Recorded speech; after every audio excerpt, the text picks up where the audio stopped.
Shultz Show on Seattle's Progressive Talk, AM 1090.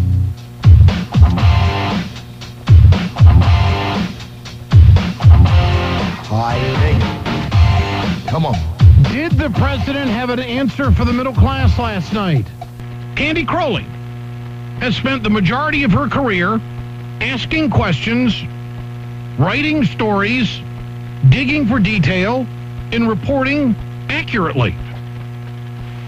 Last night, for just a moment, she let herself go and wasn't a moderator. What's wrong with that? Since when does the truth have to have cover? When does the truth have to have cover? President Obama defending himself by allowing Mitt Romney to make an accusation that is so totally off base. So how do we handle this? I mean, they're bitching about the refs right after the game. We didn't like the questions. Laura Ingraham.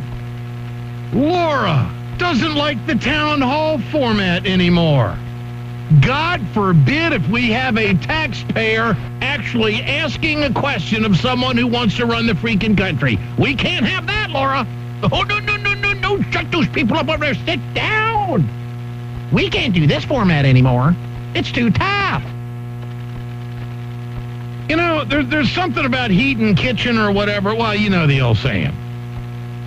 Hey, Ed, I was telling your producer that I'm a journalist writing at Huffington Post, and I'm a regular contributor to your former colleague show, Norman Goldman. My name's Mark Taylor-Canfield. Good to have you with us. My bottom line opinion of Romney after covering this election is that he's a political bully, and I really appreciate your tough stance on some of these issues, because we need more folks on the progressive side to take it to the Republicans, folks like Joe Biden. I mean, Romney's battle with Candy Crowley was an embarrassment, and some facts that people really need to look into. Do you really believe that no women applied for his cabinet in Massachusetts? Do people remember that Massachusetts was 47th in job creation and that he did not run for re-election? It was very, very unpopular. And so many other things that he said about his father walking out of the convention. That's not true. He also didn't see his father march with Martin Luther King Jr. So the more fact-checking we can use, you know, in this battle of information, the more powerful we on the progressive side are going to be, because he's like a walking target at this point. Everything that he's saying is so ridiculous and so full of contradictions that I think people really, really, really need to stand up against it and tell the truth. So thank you for doing that. Thank you, Mark. This is where America comes to talk. The Ed Shultz Show. So much more conversation. The Ed Show tonight, we're debriefing all kinds of stuff. I'm saving some stuff for tonight, so you'll want to check it out. Follow me on Twitter at WeGotEd. I'll probably follow you right back. We're right back. We need your help to keep a strong voice for peace, justice, and equality on the Seattle airwaves. There's no need to write a check. We're not asking for your money, but we need your pledge to continue supporting Seattle's Progressive Talk AM 1090 and the local sponsors that keep us on the air. Together, we can make a difference in our community and the world. Join the movement. Tell everyone you know, and even those you don't know, that you listen to Seattle's Progressive Talk AM 1090. We're with Justin Zackham, author of the hit movie The Bucket List. Justin, great idea. Where'd it come from? Well, I'd been struggling writing screenplays for around 10 years. Then one day I decided to make a list of all the things I wanted to do before I kicked the bucket. And then it hit me. The list could be a movie. Remember some of the things on your list? Seeing the pyramids, getting a major movie made, and life insurance for my family. Life insurance?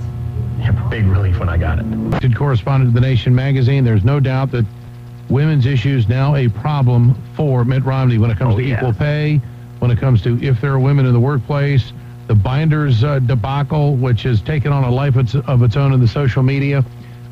You know, the email blasts that go out from organizations after debates is really pretty entertaining and also very clever and also very much to the point and serious. There's a wide variety.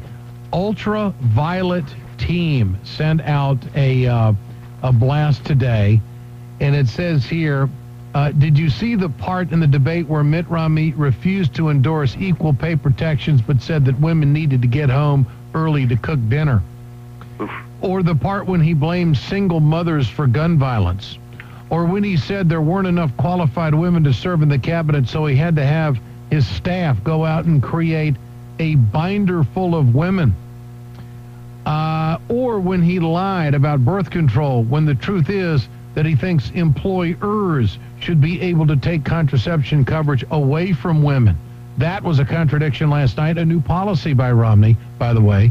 And did you see, when women certainly have to know what happened in last night's debate, so they put together a graphic. I'm going to see if we can't use this tonight on the Ed Show, because women, according to Mitt, now featuring his plan for women, go home and cook dinner, and make less than all the guys you work with. Romney has quietly started airing a new TV ad now suggesting he believes abortion, quote, should be an option in cases of rape, incest, or when the life of the mother is at stake.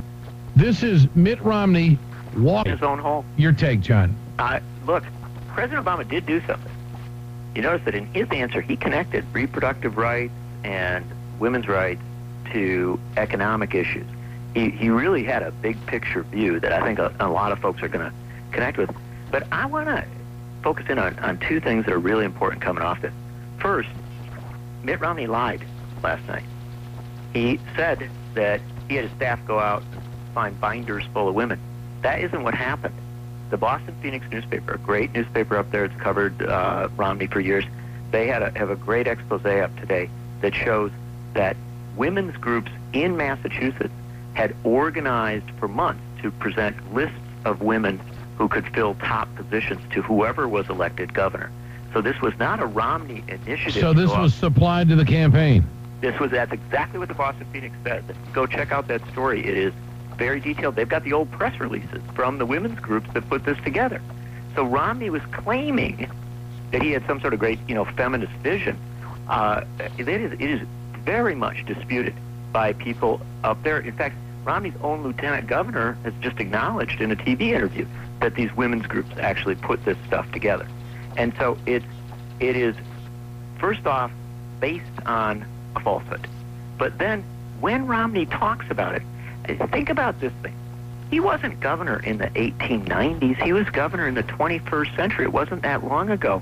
And he said he realized after they told him that some of these women might like to get home and be with their kids. And it just struck me, I don't know about you, Ed, but I think by 2004 there were even some men who liked to get home at 5 or 6 o'clock with their kids. It is amazing. He created a whole new can of worms for himself. That and on immigration, we'll go through it tonight. John, looking forward to seeing you tomorrow night on the set here in New York. And then, of course, we'll be in Freeport, Illinois on Friday night telling a story about how Mitt Romney is going to get tough on China.